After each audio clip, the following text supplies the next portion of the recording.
السلام علیکم ورحمۃ اللہ وبرکاتہ۔ رمضان مبارک۔ بسم اللہ الرحمن الرحیم، والصلاة والسلام علی رسولہ الکریم وعلی آلہ وصحبہ اجمعین۔ اس کو بند کرو، اس کا شور اس میں آئے گا۔ یہ پنکھا بند کرو۔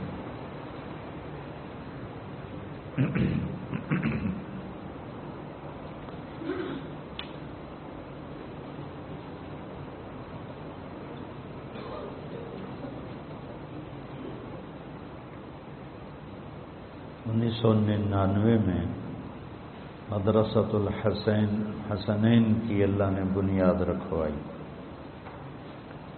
تو رمضان سردیوں میں آتا تھا۔ تو جب رمضان قریب آیا تو میرے دل میں اللہ نے یہ بات ڈالی کہ ساری آسمانی کتابیں تو رمضان میں اتری ہیں اور ہم رمضان میں چھٹی کر دیتے ہیں۔ رمضان اور قرآن آپس میں جڑے ہوئے ہیں۔ شہر رمضان کے بعد ہوتا الذی کتب فیہ الصیام، اس کی وجہ اللہ نے کہا الذی انزل فیہ القرآن۔ یا فرق سمجھیں، کتب علیکم الصیام الگ ہو گیا، یہاں رمضان کے ساتھ قرآن۔ تو مجھے خیال آیا کہ ہمیں چھٹیاں رمضان میں نہیں کرنی چاہیے، گرمیوں میں کریں۔ تو میں نے مفتی تقی صاحب سے پوچھا، مفتی رفیع صاحب سے پوچھا اور ایسے بڑے علماء سے۔ ٹھیک ہے، یہ تو ایک انتظامی چیز ہے، بدل دی جائے تو کوئی حرج نہیں۔ تو پھر جب تک رمضان سردی میں اور اس میں ٹھنڈے میٹھے موسم میں رہا، ہم رمضان پڑھائی کرتے تھے۔ اس کے بعد اب دوبارہ آپ خوش قسمت ہیں کہ بیچ میں پھر رمضان گرمیوں میں آ گیا، تو پڑھائی، روزہ، گرمی، تسلسل مشکل ہو گیا، تو پھر اس کو بدل دیا۔ اب جب دوبارہ کچھ قریب آ گیا ہے اس موسم بہار کے، تو پھر ہم نے اسی پرانے طرز کو چلا دیا۔ جیسے اللہ نے بہت سی نئی علم کی دنیا میں نئی چیزیں میرے ذریعے سے شروع کروائیں، یہ بھی نئی چیز تھی کہ رمضان میں دورے ہوتے ہیں، دورہ تفسیر، دورہ صرف، دورہ نحو، لیکن باقاعدہ تعلیم یہ کہیں بھی نہیں ہوتی۔ اللہ نے مجھے اس کا ذریعہ بنایا، تو آپ خوش قسمت ہیں۔ اس میں چاہے آپ 10 منٹ بھی پڑھو گے نا، تو یہ رمضان کے علاوہ کے 10 گھنٹوں کے برابر ہوگا، کیونکہ اس کی برکات کو کوئی پکڑ ہی نہیں سکتا ہے۔ آج سارے شیطان قید ہو گئے، چاند نظر آیا، شیطان غائب ہو گئے، قید ہوگا۔ تصفد فیہم مرضۃ الشیاطین، بڑے بڑے شیطان قید ہو جاتے، اس لیے تو نمازی بڑھ جاتے،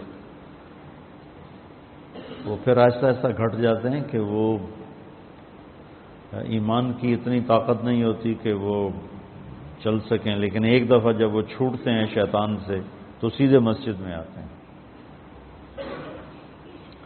دوسرا کیا ہوا؟ جنت کو دھونی دی جانے لگی، جنت کو سجایا جانے لگا روزے رکھنے والوں کے لیے۔ تیسرا کیا ہوا کہ ساری جاندار مخلوق روزہ رکھنے والوں کے لیے دعا میں لگ گئی، دعا میں مشغول ہو گئی۔ چوتھا کیا ہوا؟ روزے دار کے منہ سے جو ایک اسمیل آتی ہے خالی معدے کی، وہ اللہ تعالیٰ کو مشک سے زیادہ اچھی لگتی ہے، پسندیدہ ہوتی ہے۔ اور پانچواں کیا ہوا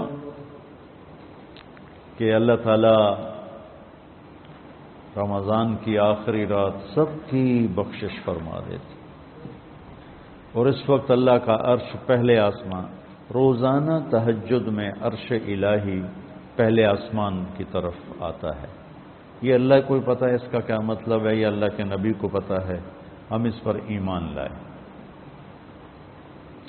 رمضان میں عرش الہی پہلے آسمان پر ہوتا ہے اور پورا مہینہ پہلے آسمان پر ہی ہوتا ہے. جہنم کے دروازے تالے لگا دیے گئے، جنت کے دروازے تالے کھول دیے گئے. پہلی امتوں کو ان باتوں میں سے ایک بات بھی نصیب نہیں تھی. ان کے لیے رمضان اور غیر رمضان ایک طرح تھا. فضیلت ملتی تھی، لیکن جیسے ہمیں اسپیشل خصوصی پیکج نہیں ہوتا، یہ فون والے پیکج نکالتے ہیں، تو میرے اللہ نے اس امت کے لیے خصوصی پیکج تیار کیا ہماری بخشش کے لیے. ہمیں رات کی نماز عطا فرمائی قرآن سننے کے لیے، چونکہ اللہ نے قرآن کو باقی رکھنا ہے. تو تورات، زبور، انجیل تو ٹیمپریری کتابیں تھیں، اس لیے وہ مٹ گئیں، ان کے ترجمے پائے جاتے ہیں.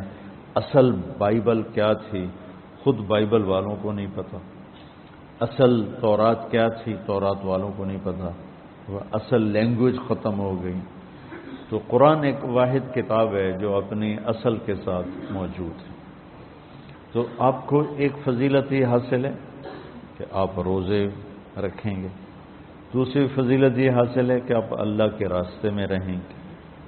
تیسری فضیلت یہ ہے کہ آپ علم کی طلب میں رہیں گے. تو اس سے خوبصورت رمضان کسی کا نہیں ہو سکتا.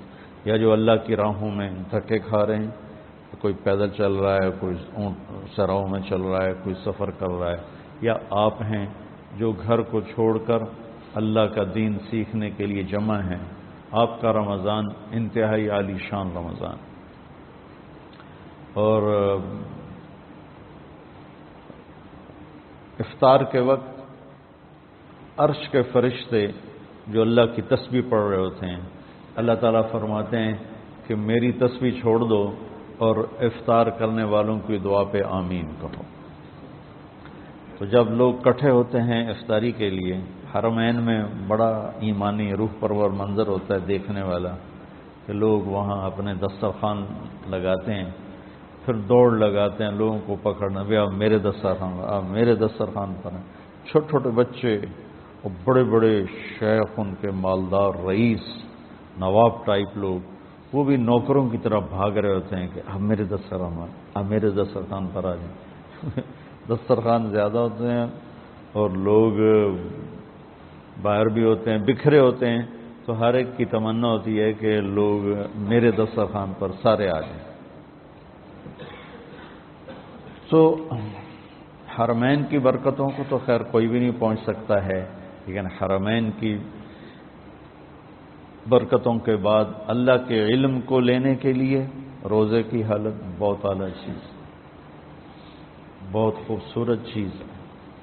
تو اس امت کو رمضان خصوصیت سے ملا جس میں اللہ تعالیٰ نے لیلۃ القدر اتاری، جس میں اللہ کے نبی نے اعتکاف رکھا. اور اس کا فرض روزہ، اس کی قیمت آپ اس حدیث سے لگائیں، لو ان رجلا صام یوما تطوعا ثم اعطی ملء الارض ذهبا لم يستوف ثوابه دون یوم الحساب. جس شخص نے نفل روزہ رکھا اور اس روزے کے بدلے میں پوری دنیا سونے سے بھر کے اس کو پیش کی گئی کہ آپ کا نفل روزہ ہے نا، اس کا یہ صلہ ہے، ساری دھرتی سونے سے بھر کے. تو میرے نبی کا فرمان ہے یہ سونے سے بھرا ہوا جہان بھی اس روزے کا بدلہ نہیں بن سکتا. اس روزے کا بدلہ اللہ ہی دے گا. تو اب آپ بتائیں فرض روزے کی قیمت کیا ہوگی. تو اب دعا کرو اللہ پوری امت کو روزے رکھنے کی توفیق. اللہ تعالی ہمارے سرحد کے بھائیوں کو جزائے خیر دے. پٹھان روزہ نہیں چھوڑتے، بہت کم. وہ نماز نہیں پڑھتا ہوگا لیکن وہ مر جائے گا، روزہ نہیں چھوڑے گا. یہ ان میں ہمارے ان بھائیوں میں خصوصیت ہے. پنجاب میں کچھ روزہ رکھتے ہیں، زیادہ نہیں رکھتے. سندھ میں برائے نام ہے، اور آگے بلوچستان میں کسی کو پتہ ہی کوئی نہیں ہوتا، بلوچوں کا جو بروئی علاقہ. تو آپ لوگ دعا کرو، آپ اللہ کے راستے میں ہو، کہ اللہ پورے ملک والوں کو بھوک کا خوف نکال دے، پیاس کا خوف نکال دے۔ اس لیے تو اللہ تعالیٰ فرماتا ہے کہ روزے کا بدلہ میں خود ہوں۔ نماز پڑھو جنت، حج کرو جنت، عمرہ کرو ذکر تلاوت جنت، تبلیغ جہاد تصنیف تالیف ذکر بندگی جنت۔ روزہ رکھو تو اللہ کہتا میں مل جاتا ہوں، روزے پہ اللہ مل جاتا ہے، الصوم لی وانا اجزا بہ۔ اور روزہ دو چیزیں پیدا کرتا ہے، صبر اور تقوی۔ اور قرآن اس صبر تقوی کو سورہ یوسف میں ایسے آ کے ضرب لگاتا ہے۔ سورہ یوسف کے حسین ہونے کی بہت سی وجوہات ہوں گی، ڈھونڈتا رہتا ہوں کبھی ملی نہیں۔ کسی مفسر نے خاص طور پہ اس کو اجاگر بھی نہیں کیا، تو مجھے اس میں یہ ایک بات نظر آتی ہے کہ سارے قرآن کو دو لفظوں میں بیان کر کے اس کا نتیجہ بیان کر دیا، اور پیچھے پوری کہانی لائے، اور اس کہانی کے ساتھ پھر ان دو لفظوں کو جوڑ کے ایسے ٹھا کر کے اعلان کیا کہ جب یوسف علیہ السلام کے بھائیوں نے غلہ مانگا تو انہوں نے ایسے نقاب کشائی کی، نقاب رکھتے تھے یوسف علیہ السلام اس طرح کہ ان کے حسن سے کوئی فتنے میں نہ پڑ جائے، اس لیے نقاب رکھتے تھے۔ تو جب وہ بھائی آئے اور اللہ کی طرف سے اجازت ہو گئی تو انہوں نے یوں کیا، هل علمتم ما فعلتم بیوسف وأخیہ اذ انتم جاہلون۔ آپ کو تو یاد نہیں ہوگا چونکہ آپ نے جان بوجھ کے تو کیا نہیں تھا۔ سبحان اللہ، کیا کمال اخلاق ہیں۔ آپ سب سورہ یوسف پڑھتے ہو تو ماشاءاللہ تم ویسے بھی تلاوت کرو تمہیں سمجھ میں آتی ہے کہ عربی تمہاری بہت اعلیٰ ہے۔ کس طرح نکالا اور کس دھوکے اور فریب کے ساتھ، پھر مارتے پیٹتے کنویں میں پھینکا، پھر قافلے کو بیچا، اور جب یوسف علیہ السلام کے اقتدار آیا ہے اور بدلہ لینے کا وقت ہے تو کہہ رہے ہیں حل علمتم، حل وہاں بولا جاتا ہے جہاں مجھے یہ پتا ہو کہ آپ جانتے نہیں میں کیا کہنے والا ہوں، تو میں کہتا ہوں آپ کو پتہ چلا، یہ ہے حل، آپ کو معلوم ہوا، اس کو حل کہتے ہیں۔ حل علمتم، آپ کو پتہ نہیں چلا، آپ کو پتہ نہیں تھا، کچھ چھوٹی موٹی بھول ہو گئی آپ کی یوسف۔ فعلا عربی کی تعبیر کا سب سے کمزور لفظ ہے، فعلا سب سے کمزور لفظ، تو فعلتم، تعدیتم، ظلمتم، کتنا کچھ آ سکتا تھا، جہلتم، فعلتم سب سے کمزور تعبیر، وہ تھوڑا بہت آپ نے کیا تھا۔ تو اس وقت اخوت یوسف کی جو دو مختلف کیفیتیں، خوف، امید، یقین، شک، آس، یاس، وہ جو عجیب جذبات بنتے ان کو قرآن نے یوں نقل کیا، اِنَّكَ لَأَنْتَ یوسف، اِنَّكَ شک، لَأَنْتَ یقین، اِنَّكَ خوف، لَأَنْتَ امید، اِنَّكَ پریشانی، لَأَنْتَ اطمینان۔ اور ذرا میرا چہرہ دیکھنا، صرف یہ الفاظ نہیں تھے بلکہ چہرہ بھی ترجمانی کرتا ہے۔ جو کچھ آدمی بعض اوقات باتیں جو زبان پہ آ نہ سکیں، آنکھوں نے کہیں، آنکھوں نے سنی، تو چہرہ بولتا ہے۔ تو یوسف کے بھائی یوں کر رہے تھے، یہ میں نا یہ کسی تفسیر سے نہیں بیان کر رہا ہوں، اس لفظ میں جو تصویر مجھے اللہ نے دکھائی ہے نا میں وہ بیان کر رہا ہوں۔ اِنَّكَ لَأَنْتَ یوسف، لہجہ سنو، لہجہ، اِنَّكَ لَأَنْتَ یوسف، سبحان اللہ۔ اس میں ساری چیزیں دو متضاد، خوف، امید، شک، یقین، ڈر، امن، اندیشہ، اطمینان، کہ بھائی ہے مہربانی کرے گا، پر انہوں نے زیادتی کی ہے بدلہ لے گا، رائی ہے معاف کرے گا، بادشاہ بن چکا ہے ہمیں تباہ کر دے گا۔ یہ ان سارے کیفیات کا اِنَّكَ شک، خوف، لَأَنْتَ یوسف، اس کے ساتھ ان کا چہرہ تبدیل ہوا ہے. قال انا یوسف وهذا اخی قد من اللہ علینا انه من یتق ویصبر فإن اللہ لا یضیع اجر المحسنین. جو تقوی اور صبر اختیار کرتا ہے اللہ اسے کبھی ضائع نہیں کرتا. یہ بات پتہ نہیں میں سمجھا سکوں کہ نہیں. اس انداز میں صبر اور تقوی کو لائے کہ پوری طاقت کے ساتھ آ کے دھماکہ کیا. سورہ یوسف کے حسن میں ایک یہ بھی خوبصورت حسن ہے کہ سارے قرآن کو نچوڑ کے یوں پیش کیا. روزہ کیا کرتا ہے؟ صبر بھی دیتا ہے، تقوی بھی دیتا ہے. یوسف علیہ السلام کا تقوی کیا تھا؟ زلیخا کا قصہ. اور صبر کیا تھا؟ 40 سال بھائیوں کی زیادتیوں کے بعد جب سامنے آئے تو کہا جاؤ معاف کیا. اور جب والدین آئے سارے بھائی ملے تو کیا کہا؟ لقد احسن بی اذ اخرجنی من السجن. بھائیوں نے بیچ میں جو زیادتی کی تھی اس کو بتایا ہی کوئی نہیں، صرف اتنا بتایا کہ اللہ نے مجھے جیل سے نکالا. پچھلی کہانی آف کر دی، کٹ کر دی کہ بھائی سامنے بیٹھے تھے تو کہیں ان کو شرمندگی نہ ہو، انہیں شرمندگی کا احساس نہ ہو، تو اس پوری کہانی کو کاٹ دیا.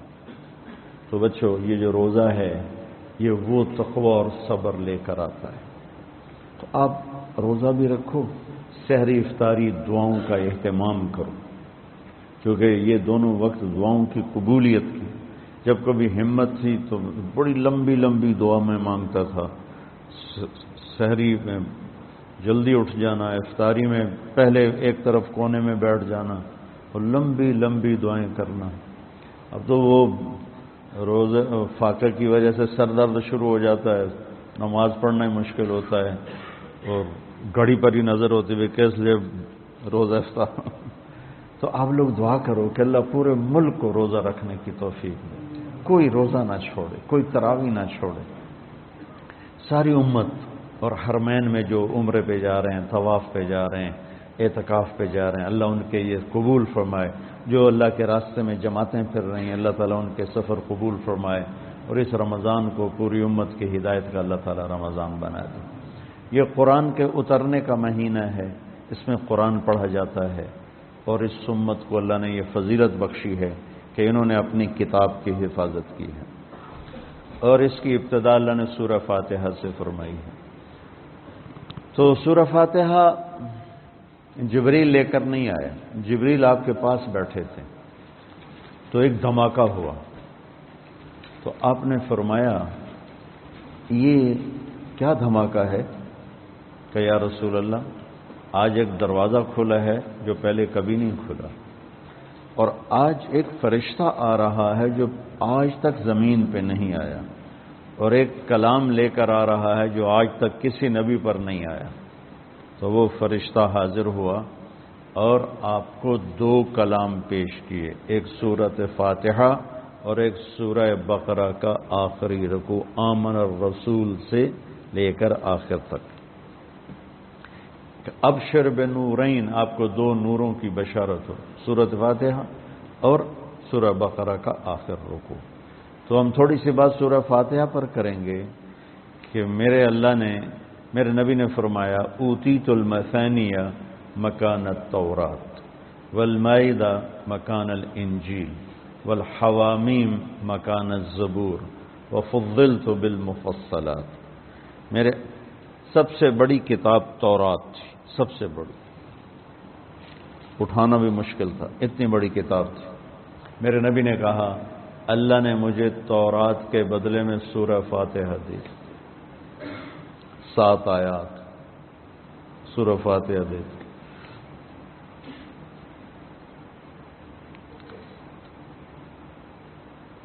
اور انجیل کے بدلے مجھے اللہ تعالیٰ نے سورہ مائدہ دے دی. انجیل سورہ مائدہ. حوامیم یعنی حامیم سے 7 سورتیں شروع ہوتی ہیں، 26ویں پارے سے وہ 25ویں پارے سے 24ویں پارے سے وہ شروع ہوتی ہیں اور 28ویں تک غالباً جاتی ہیں 7 صورتیں اکٹھی، حامیم حامیم حامیم حامیم. تو زبور کے بدلے اللہ نے مجھے حامیم عطا فرمائی اور باقی قرآن کے ذریعے سے مجھے عزت اور فضیلت عطا فرمائی.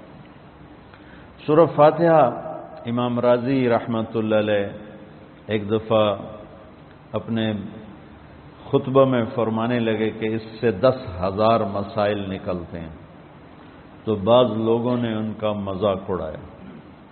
وہ مذاق اڑانا تفسیر رازی کا سبب بنا، تفسیر کبیر کا، کہ فرمایا کہ جب انہوں نے میرا مذاق اڑایا تو میں نے اللہ کا نام لے کر قلم اٹھایا اور میں نے لکھنا شروع کیا. پہلی جلد سورہ فاتحہ پر ہے اور 10,000 مسائل اس بندے نے نکال کے پیش کیے ہیں امت کو. کبھی موقع ملے تو آپ پڑھ لینا. اور حضرت علی کا فرمان ہے، امام المتقین، حضرت علی کے بارے میں اللہ کے نبی نے فرمایا من کنت مولاہ فعلی مولاہ، جس کا میں مولا ہوں علی اس کا مولا ہے. اور یہاں مولا سے مراد دوست نہیں ہے، یہ ہم دوست کا ترجمہ کرتے ہیں آقا، سردار. جس کا میں سردار ہوں علی اس کے سردار ہیں.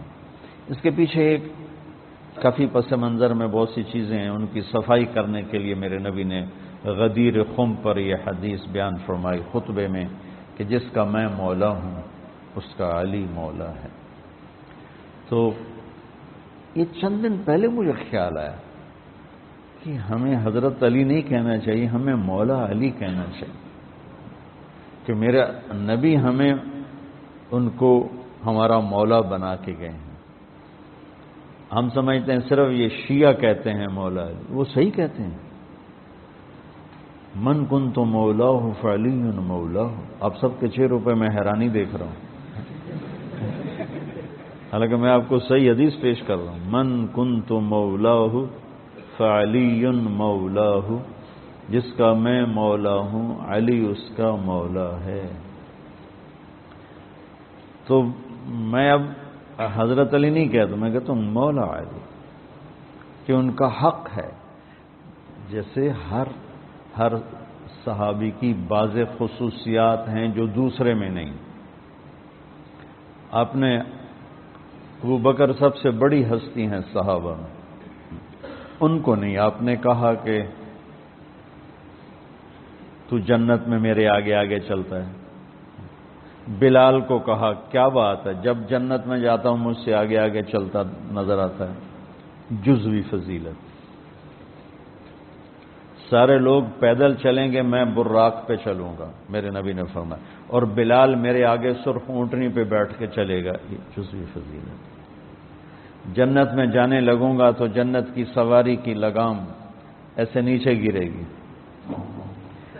نیچے گرنے کا مطلب ہے کوئی ڈرائیور آئے گا، کوچوان آئے گا جو چلائے گا، تو بلال حبشی کو یہ رسی پکڑائی جائے گی.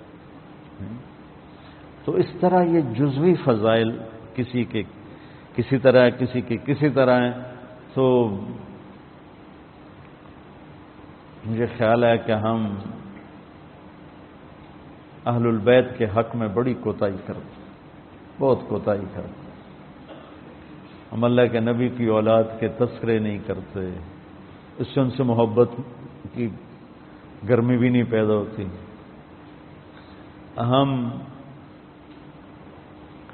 تم میری اولاد کی برائیاں میرے سامنے شروع کر دو تو تم مجھے اچھے لگو گے، اور میرے سامنے آ کر میری تعریف شروع کر دو، چاہے مجھے پتہ بھی ہو جھوٹی تعریف کرنا، تو بھی میرا دل خوش ہو جائے. تو ہم نے نا اللہ کے نبی کے گھرانے کے بارے میں بہت کوتاہی کی ہے، بہت کوتاہی کی.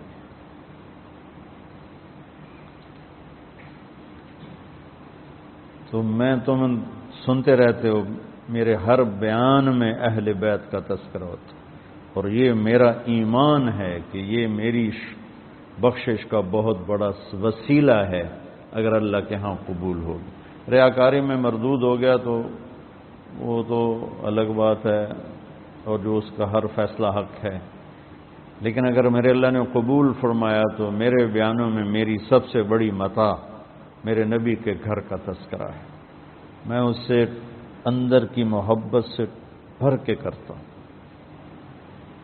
اور اپنی کوتاہی پر اور امت کی کوتاہی پر استغفار کرتا ہوں کہ ہم نے اپنے نبی کی اولاد بھلانا تو کیا ہے، 60 سال میں کیا کر دیا، ذبح کر کے رکھ دی۔ مجھے حیرت ہوتی ہے کہ نبی کا نواسا ہو اور ادھر سارے نامراد سور قسم کے انسان ہوں، اور پھر ان کے پیچھے لگ کے نبی کے نواسے کو ذبح کر دیا جائے، کچھ سمجھ میں نہیں آتا۔ شاید اللہ ان کے عالی شان مقام طے کر چکا تھا۔ جب وہ سب ساتھیوں نے کہا نا کہ آپ واپس چلیں، وہاں ابن زیاد آ چکا ہے، واپس چلیں، تو فرمایا کہ نہیں، مجھے جانا ہے۔ ان کا تم موت دیکھ رہے ہو، کیوں جا رہے ہو؟ کہا مجھے میرے اللہ کے نبی خواب میں ملے ہیں، انہوں نے مجھے کچھ بات فرمائی ہے، لہذا مجھے جانا ہی جانا ہے۔